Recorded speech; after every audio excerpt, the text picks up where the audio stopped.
Ladies and gentlemen, welcome back to the Electric Vibe. I am your co host, Kurt Hoffman, and to my left is none other than. J. David Silva, aka Electric Man. Welcome back. So, this is just a little preview before we have a couple of upcoming interviews. I've got the logo behind me of our next upcoming guest, Bill McClintock, the Mozart of mashups. But we wanted to at least post one video a week. And playing in the background is Taj Farrant. That's the gentleman that from Australia, young fella that was at Celebration this year. He actually did a concert, and of course was well known for Australia's Got Talent, doing his own take on Purple Rain.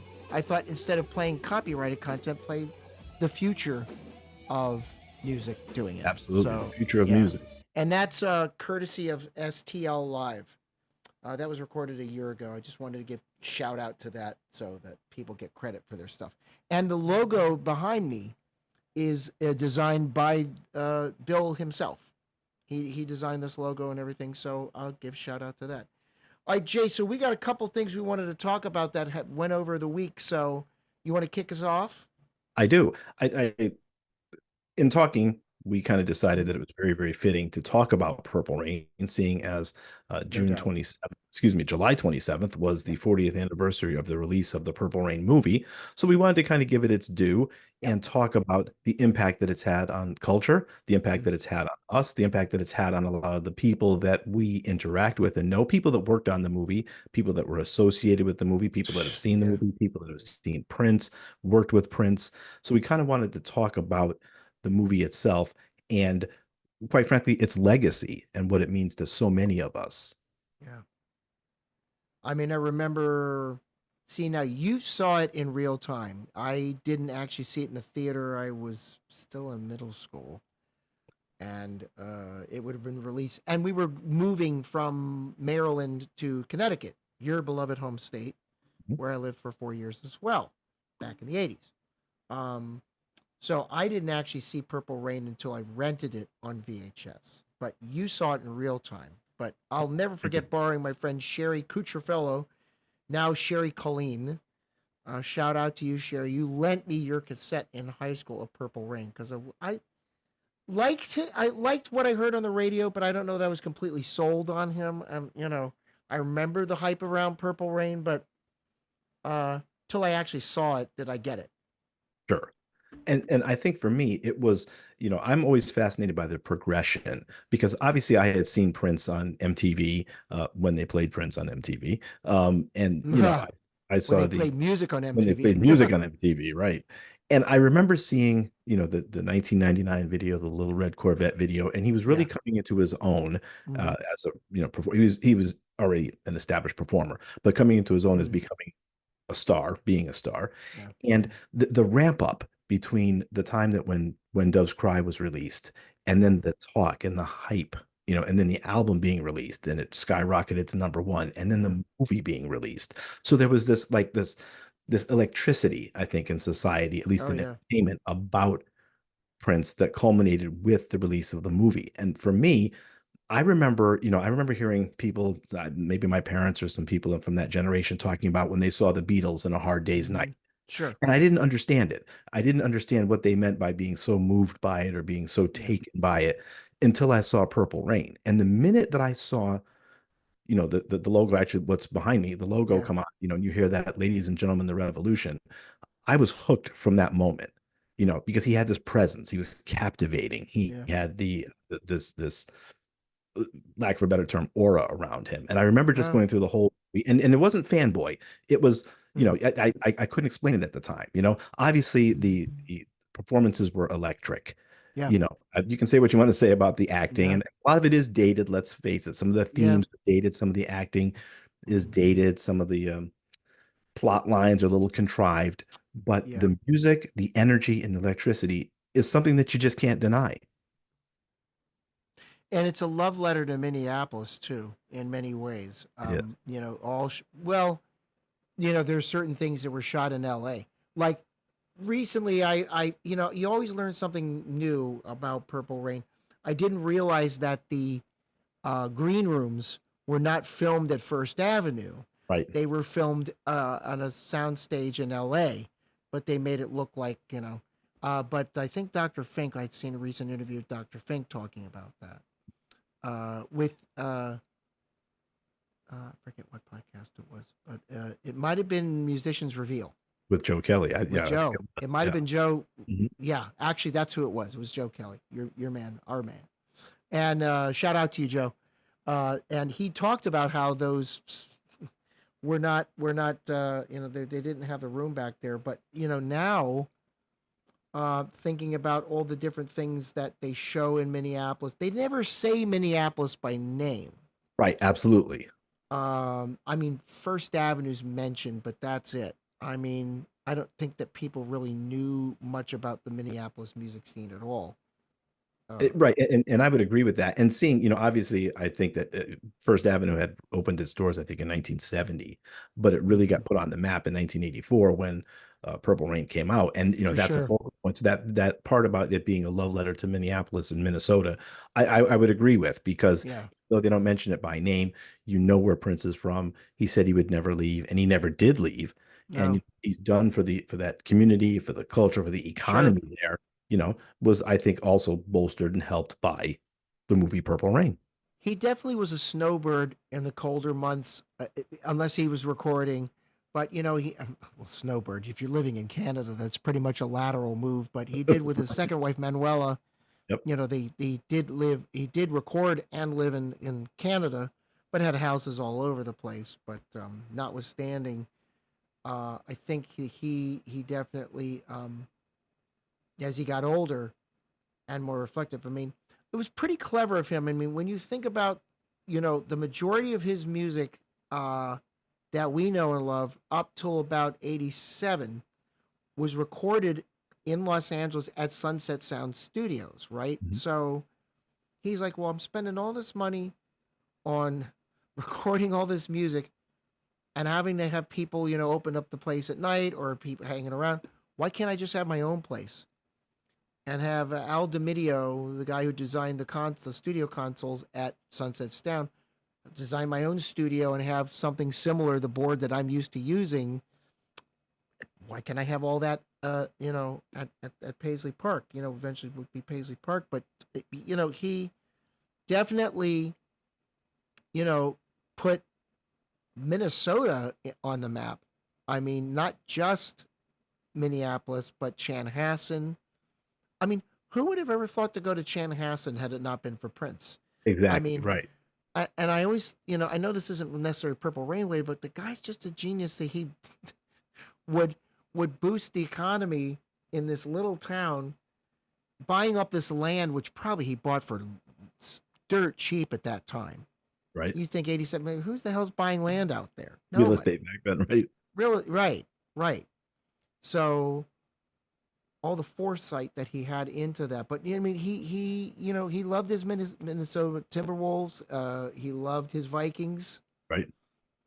And, You and know, he loved basketball, in particular. So I think that, in the interviews and things, Prince yeah. would always say, he didn't talk down to his audience. They grew with him. And Mm. he always said that he lived in Minneapolis and he always would. Yes, in the winter times he would stay in LA, but during the majority of his time, he was in Minnesota. He loved the area, loved the place, never left. And even when he would perform there, you probably remember it back in 2007 when he was Mm. doing shows there. He did 3 shows in one night, I think one at First Avenue, and then one Oh at Target yeah, Center, and and then one at seven Paisley seven Park. seven, Yeah, 777, right. his And favorite number, lucky and number. coming, even when he did shows in his hometown where he was obviously a regular, there was that energy and that hype and that excitement. So Yeah, him doing that there, and again, he established it, put it on the map, but he never left. He kept his roots there. And that yes, says he a sure lot. did. It No, he says a did. lot. He did. And I mean, he you know lived and born there, and he and unfortunately passed away there. Right. You Right. know, and you know, I mean, it was home, and it wasn't Hollywood.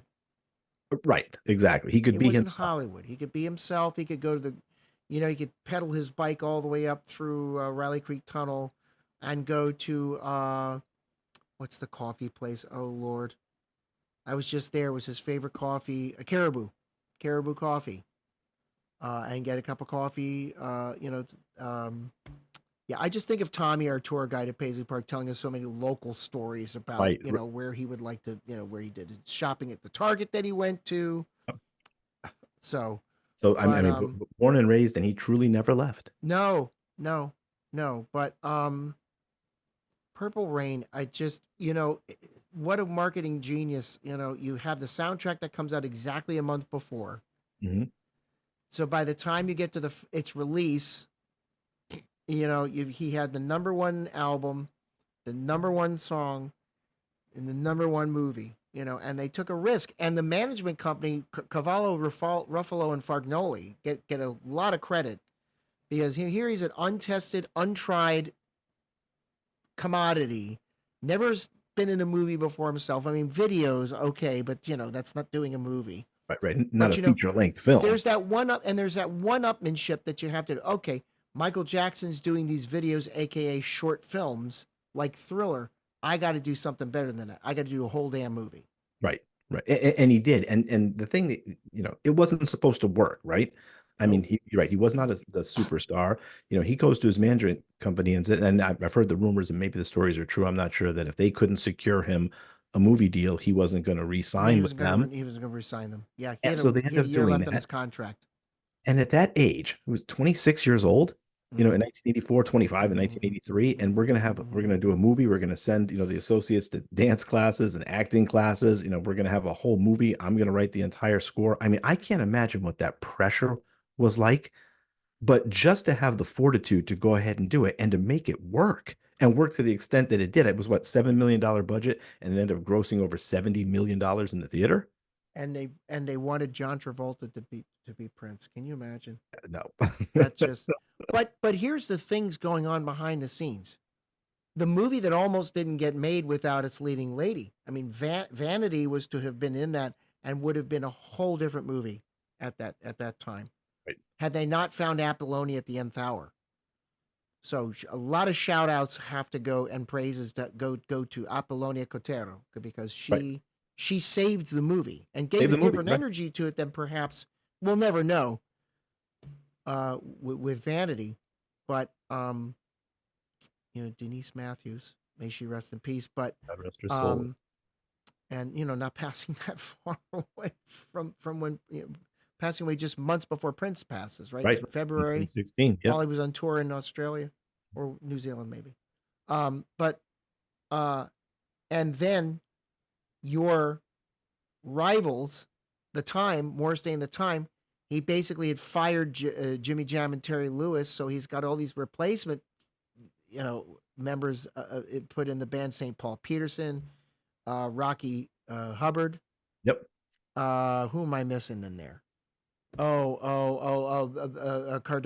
Benny Cardenas, Mark Cardenas. Mark Cardenas. Yep. Excuse me, Yep. Mark Cardenas, And and like you were saying, St. nearly, Paul. Mhm. Morris is just like, okay, I'll show up and I'll do my things and I'm gonna leave. I mean, I'm thinking of all these things that could have made the movie go south. Sure. And then Kurt, think about it. So the movie gets released in July, right? And then Yeah, he embarks on the massive Purple Rain world tour. They called it. Ended up just being a yep. tour in the United States in November. So I mean, where was the downtime? He was still recording albums for the Oh my time show God. that I he, mean, yeah. and he's in rehearsals. And then he did 7 nights at the Joe Louis Arena to kick off the tour in Oh my November God. 84. I mean, so just the In constant motion, Detroit. constant energy, Yeah. it looked like it was just nonstop. It and the I mean, it drove him crazy to do the same show night after night after night after night. And Europe. I mean, think of the fine. Well, I mean, and it's not all about money to him because he could have made that a more of a juggernaut than it already was. I mean, if Absolutely. he had toured that shit internationally, I mean, Europe, Japan for sure would have gone nuts for that. Um, and other countries if he even dared to go to Australia with it and what have you. But But then, and piling on though to that end, because while he's on the Purple Rain tour here in the States, yeah, he's recording around the world in a day yeah, using bucks, using studios in cities that he was visiting. So yeah, he yep, was kind of past the Purple Rain juggernaut. yep. Um, doing the same songs night He after was night. on to the next He was because on to the next thing, he was right? a restless spirit and had so much creative juices, as Alan Leeds called it, studio diarrhea. Yeah. He couldn't, he just kept he just couldn't stop. Right, right. But I had put something in a Facebook post the other day, Yeah, Saturday, you when did. I said, whether you're a Prince fan or not, and I'm not going to debate that here, but whether you're a Prince fan or not, what can't be argued is the cultural impact that the movie had, right? Sure. It brought a whole bunch of different people into contact with Prince, into contact with his music. Yep. Some people stayed, some people did jump off that bandwagon Yep. for Purple Rain, And he right? knew on the Purple Rain tour. See, half these people here are going to be with me till the end. He knew. He absolutely did, right? And but he was, working towards, there was a means to an end, right? I Yep. mean, the movie came out, the impact that it had, you saw a whole bunch of different people. Look, it Yeah. showcased the band, right? He had females in the band. Okay. Yep. It didn't matter, if you were black, you're white, whatever. It kind of brought that into the forefront, I think, to see this kind of blended community, right? And there it is on the big screen. I mean, So, he kind of, a lot of people say that he did a bit of a Fleetwood Mac thing with that, men and women in the band, and of course Sly and the Family Stone, with integrated black and white members of the band. right, Um, that he had this whole, mainstream template that he was working off of to try to gain maximum exposure and maximum success. right, right. Little Red Corvette really is what started the whole thing. I mean, that's the first song that I remember hearing Mhm. by Prince. And the first video that I would see, certainly. Uh, Kurt, can you let's talk a little bit about how, some of the themes in the movie yeah. that maybe didn't translate so much into these, politically Ooh. correct or incorrect Yeah, times. smacking Um, women around, throwing them in dumpsters, and exactly, right. So, for me, what you had was you had this dichotomy, right? You had the yeah, electricity of the music, you had the creative, be who you are kind of spirit, but then you had some misogyny going on, right? You had some things that, probably shouldn't have been in the movie, maybe. And I know a lot of it was done for laughs, some of it was done to kind of, I think, show the trials and tribulations of the family, domestic violence and things like that. But let's that face it, a yeah. lot of it didn't translate very well over the years. I mean, really, I would like to have some folks on that maybe could speak better to it than I could because here I am, middle-aged white guy, um, and for me to even deign to talk about black trauma and the nuclear family and issues with that because to me what I took from it is here's this domestic trauma and the Francis L character, who knows what went on before? It's like just like his old man, and there's this cycle of dysfunction and PTSD, whatever you want to call it. What the As a grown up now, the main thing I took from Prince playing the kid and all that is when he hits Apollonia, he's just emulating what he sees in his fictional family unit, Right, right. and that's what I took away from that. But I was just listening to Polished Solids. Shout out to Miss D'Angela Duff, Mhm. who had some panelists on, and the one guest was talking about how um, the movie's about change because at the end Prince learns how to love Apollonia. He learns that I can't hit women. I can't do this. There is a bit of a redemption towards the end of the movie. Even There is. Morris has a little bit of a so there is a redemptive quality to it at the end. Yeah, maybe we didn't need to see Jerome throwing the gallon, though he doesn't back down from it. Seeing a recent thing, Sure. he doesn't. Interview. Yeah. He's just like, look, you know, Well, and I'm and then the redemption of the healing process that he goes through with Wendy and Lisa, yes, when he comes and right, performs Purple Rain. right. So I was Well, the glad that treatment of women, particularly in this movie, right? You have to and look so at that, and I kind of look at it like, yeah, there is a healing process, and maybe there is a maturation, and there is a forgiving, and I'm hoping that, maybe that's something that we take away from the movie as we get to the sure. end. Um, Yeah, but it's notwithstanding. I mean, this is an album. I mean, the folks that I've got to talk to regarding the recording of it, and you certainly have as well. But getting to talk to Matt Fink, who had to keep hand in coming up with a bass line for Computer Blue, the synth Right. bass line that has kicked off the composition of it, and then having Prince's father have the bridge, for Father's song, The John father song, Nelson. right? So just thinking about that whole thing, and what an amazing experience. But um, looking at the album, apparently with Celebration coming up next year, let's maybe talk about Celebration because they're going to do a Purple Rain Part 2 or 2.0 in this case. 2.0, right, right, And announced that it for people who attended the celebration got an email about how it's going to go on next year from June 5th until June 9th, keeping it near Prince's birthday, which is, of course, June 7th, for those who don't already know. Um, and I'm happy about that because, I just thought I knew what they were trying to do this year. You and I did not go to Celebration for a whole variety of reasons. I didn't go because June 20th, when they started off, was my 10th wedding anniversary. I wasn't going to miss that right. for fear of being kicked out of the house. You had So priorities, right? yeah, you've got to please come on. But But I think I'm that now, announcing it in enough time, and obviously, yes, the communication went to people that had attended Celebration, but now, the community now knows that yes, these are the dates. I'm hoping that in a much more timely manner, the partner hotels will be announced, some of the yes, lines will be announced, yes, and then we'll get to the point where people can attend and do so in a much orderly fashion and be able to plan better. I think that was good planning and communication on the part of the estate. absolutely. So not having attended Celebration, neither one of us, but hearing feedback from people who did about whether there was transportation or not from certain things. I think there was a lot of shuttle issues for the outside venues from Paisley Park, not the Paisley Park events themselves, where they had shuttle services and stuff taking you to and from places.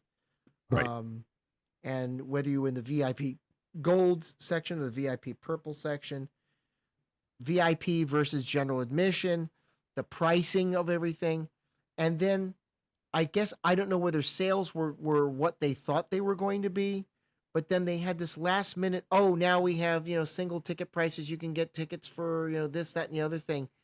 I don't think that was well handled at all. And I was kind of Right. pissed. And I posted as such because, like, come on, Prince Estate. And I know for a fact it's being run by Sharon Nelson and her son. And it's a lot for two people to take on. Sure.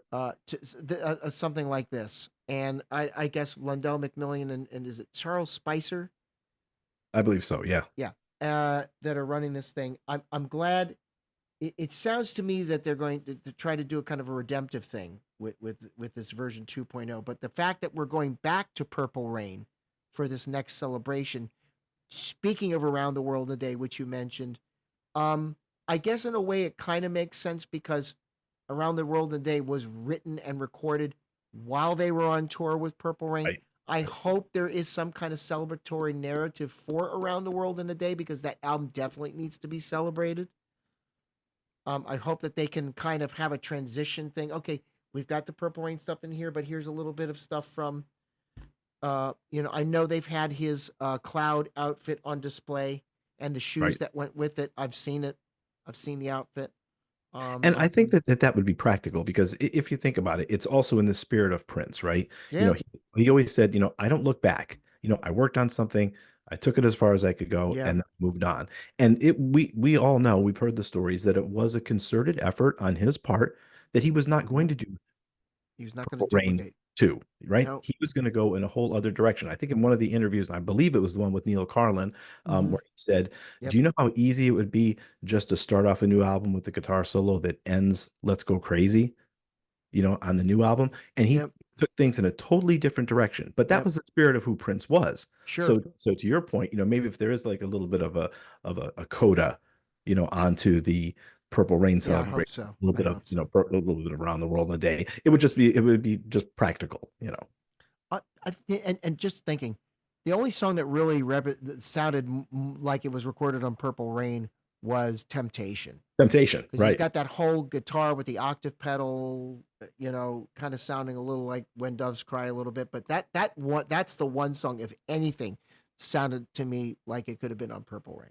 Right, But right. to And me, this year, and I'll just throw it out there, the Electric Vibe will be at Celebration next year. yes, We're going to be yes, there and hopefully see a lot of other people that's there the and be plan, able to man. experience Yes, Celebration, I man, there's some firsthand. people. Yes, sorry to cut you off there. There's some people that other podcasters as well. If they're going, hopefully, if they're going to be there, that I would personally love to meet and thank Absolutely. for all their due diligence. Let me You just know, talk about that for a minute because we talk about Prince, we talk about the spirit of community, we talk about him bringing hmm things together, and I think we mentioned that during our introductory episode where we talked about how yeah, we've come to meet so many great people, form yeah, relationships, form friendships, but also in this creative yeah. community. The people that are doing podcasts, we mentioned a bunch of them, obviously my blood brother, Joe Kelly and Musicians Reveal, He just Funkatopia, had Andre Simone on. He just had right? Andre Simone. Great interview with So Andre that too. Joe's killing it, right? Absolutely Punkatopia is killing it. Chris killing it. Johnson, the Purple Knights. So even all the content creators, have Yeah. this community, Yep. centered around Prince, and that brings a bunch of Yep. us together. You and I were invited onto a podcast later this year. Our brother Jarrell Mason, right?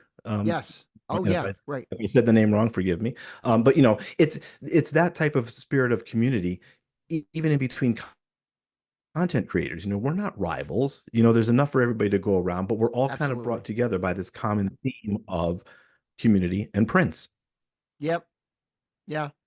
Uh, so talking about the community and what have you, it's we got a little bit of that community because we got to hang out at Chris Johnson's home where he lives with his mother and got to see his Prince room and the mural and Right. stuff like that, which I have not uploaded a video of. At some point I'm going to do that, Chris. Mhm.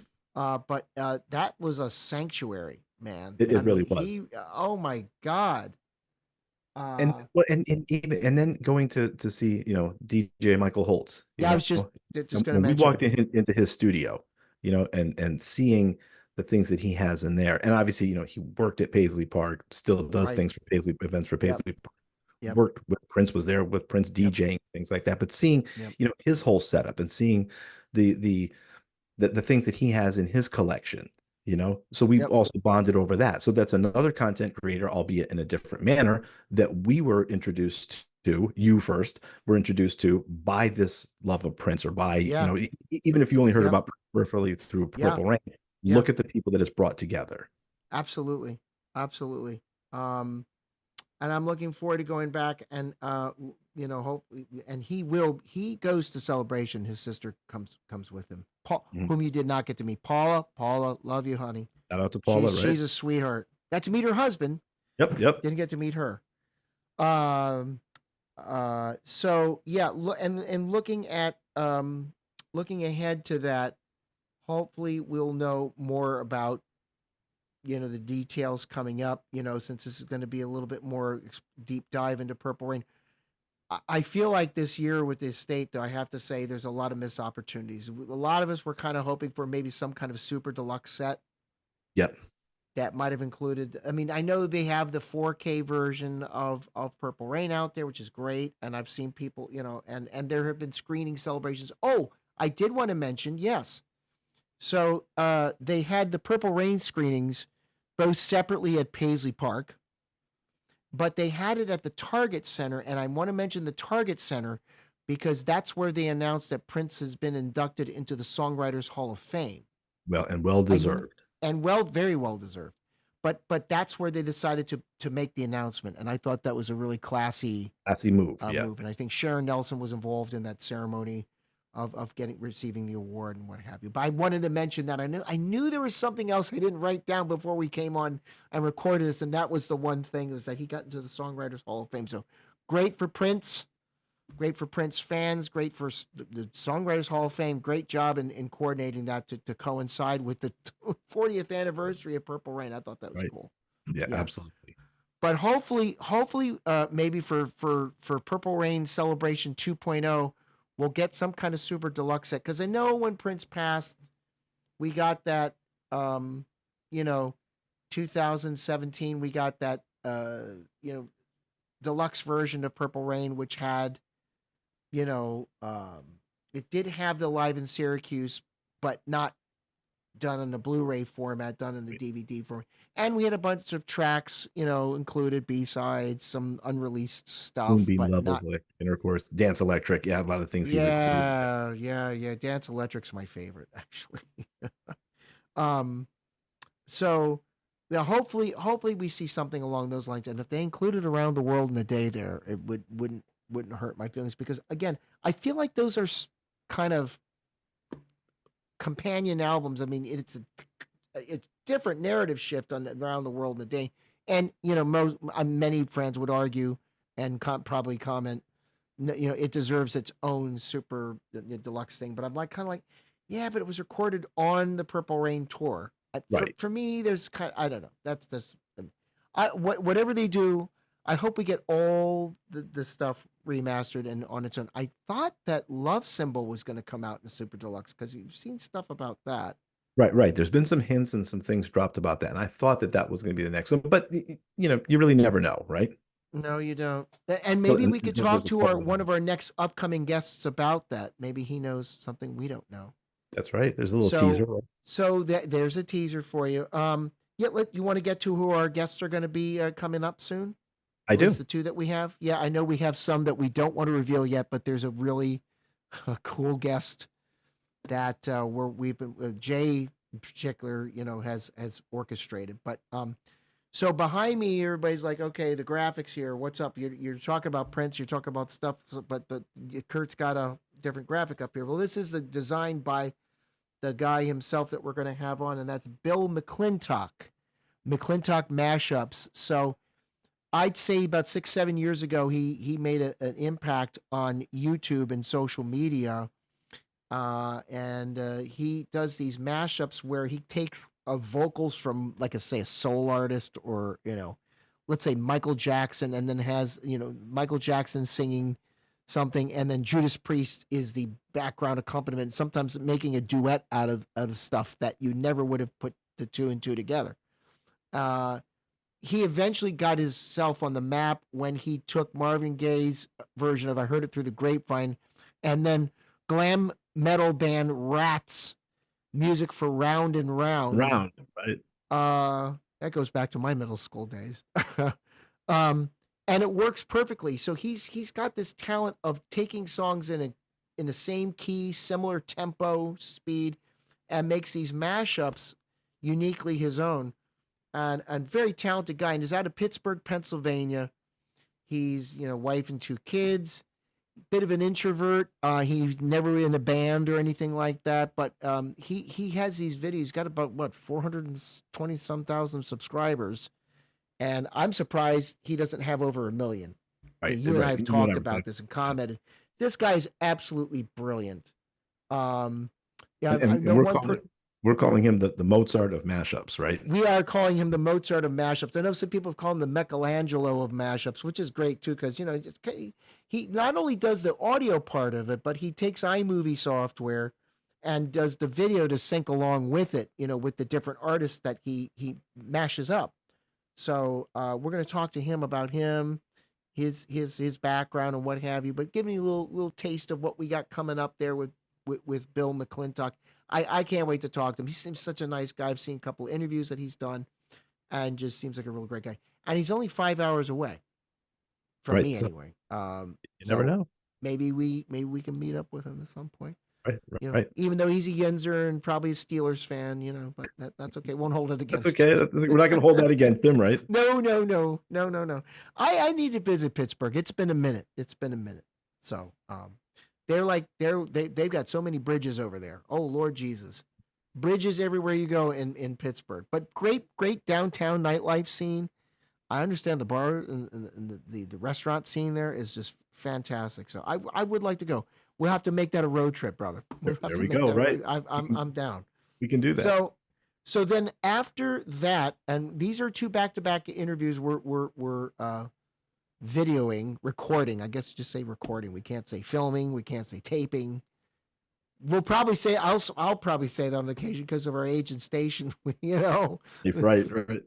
But um, Michael Koppelman, who is an engineer for Prince from Graffiti Bridge all the way up to the Love Symbol album in '92, is going to come on. And we're going to definitely talk some Prince with him. We actually, when we did our little purple pilgrimage back in, God, geez, June, yeah. end of June in early July, we Mhm. got to have dinner with him and fellow Prince engineer alum Tom Garneau, who we're going to have on the podcast at a future date where we don't have it locked in yet. Tom's busy, but he says he's definitely wanting to do the podcast. So, but we're going to have Michael on, and we're definitely going to talk some Prince with him and some other artists that he worked for, Ingrid Chavez, um, and Louis Louis. He actually co-wrote a song with Prince. So we're going to talk a little bit about that. But Jay, what other things has this guy done? Because we discussed this before coming on. I mean, he's He is really Michael is, and besides being a wonderful gentleman, I mean, we hung out with him for a few hours over dinner yeah, and good conversation after yeah, that, and really got a sense of, it's like we had known him forever, right? yep, And I know that you had interacted with him before mm-hmm. I met him, but just a wonderful gentleman, but a true almost Renaissance man. I Yep. mean, the That's a things that he's exact. done, Yep. he is a musician, he's an engineer, he's an entrepreneur. He is, he owned a brewery, you know.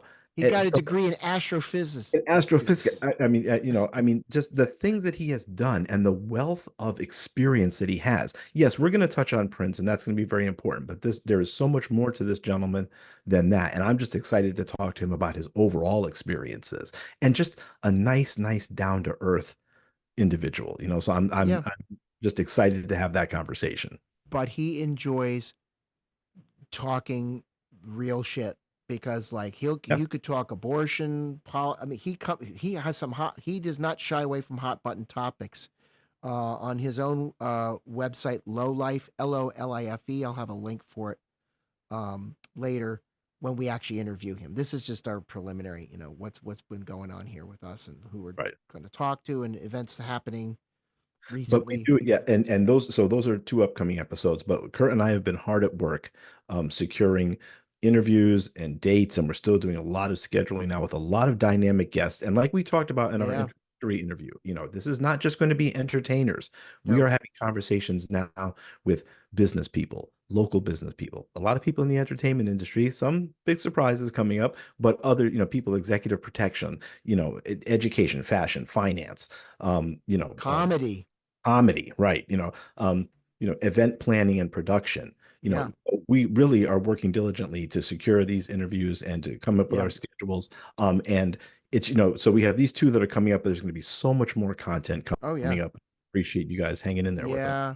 Yes, definitely. And thank you to the viewership. Our first episode together with Ricky Smith as Freeze has gotten a lot of positive comments, including from people that worked with Ricky. Yes. Kevin Spencer, I know you're out there, and Kevin was just in the hospital Yeah. today, as a Yeah. matter of fact. Today. So hopefully he's doing well. Yeah. Good shout But out. Good thoughts. Kevin was a member of Dynasty and wrote a lot of songs for Leon Silver's "Take It to the Bank." Was one of the songs that he was first known associated with, but wrote for Shalimar, And the Whispers, the and all thing that. I'm sorry to interrupt. The thing that No, I take away from that is that, again, like we said, people that have worked with Prince or, worked with Morris Day, that is a component of their experience in their life. But sure, our responsibility, I think, is also to show the individuals and to show the whole breadth and scope of their experiences and their talents and their careers. And yeah, that's something that we're very, very yeah. committed to doing. A lot of the comments that have come up said, people didn't know that Ricky Free Smith was a drummer. People didn't know that he plays keyboards. They I mean, he toured with the Silvers for toured with Christ's the sakes. Silvers, for goodness Yeah, sakes. And so people hear the songs and they go, I didn't know that was Freeze. yep. So a lot of the comments that we've gotten are from people that didn't know these things. I didn't know some of that either. Like, and the beat goes on. Right, right. I So said, so we're the learning, guy plays keyboards on it. I right. mean, we're Okay. learning and growing with the audience as well. And Oh, and yeah. I think I mean, that this that's is just very, as very much as important. learning experience. We want to know this stuff too because we're all lifelong learners. When I taught music in elementary school, we told kids we wanted to be lifelong learners, consumers, and creators of music. Mhm. You know, and but lifelong learners is the key there. You never stop learning. Never stop learning, Neither right? one of us. Yeah, absolutely. And I'm sure we're going to get. I can't wait. I'm excited for tomorrow. It's a day off Absolutely. for me for one. So, I've been needing it. I've worked all weekend, so I'm looking forward to this, and I'll have time to get our juices flowing, get pumped up for this. So we got those two guests. I did want to mention a couple other things that's happened recently near us. So Billy Joel just celebrated his 150th show at Madison Square Garden, and he brought out special guest Axl Rose from Guns N' Roses, Yeah. who put on a great 2 song set with Billy and version of "Live and Let Die," which sounded Uh, more like the Paul McCartney version than the GNR version. But listening to it, looking up on YouTube, sounded great. Jesus, Axel's still got a great voice. I mean, Um, and think about that. I mean, there's a mashup for you, right? Billy Joel and Axl I Rose. right. Hello. I'm sure. But Yeah, think about 150 shows at the Garden. yeah, I yeah. mean that's incredible. Of course, now we've both seen Billy Joel live, and Yes. obviously his legacy and his catalog speak for themselves. Um, Mm-hmm. but just to have that run, and if you look at clips or you've seen Billy live, he never phones it in. Oh He no. doesn't mail it in. He is engaged. Mm-hmm. He is 100% there for his Yes. audience. He's committed to, even like when it comes to ticket sales, he doesn't sell the first several rows of a concert because he doesn't Oh, scalpers to get them. He makes sure that the fans actually have the access the to the ones in the TV. nosebleeds and has people go out there and give the tickets out. He's that but that's Billy Joel, man. That's Billy Exactly. Joel, Right, man. right. And He's and so always. it's no wonder he's had the career and the legacy that he has. I loved the song that he did, and it was a little weird with the AI versions of himself when he was young to when he modern day. But that "Turn the Lights Back On." Yeah. I like that song very much. I cannot remember the guy.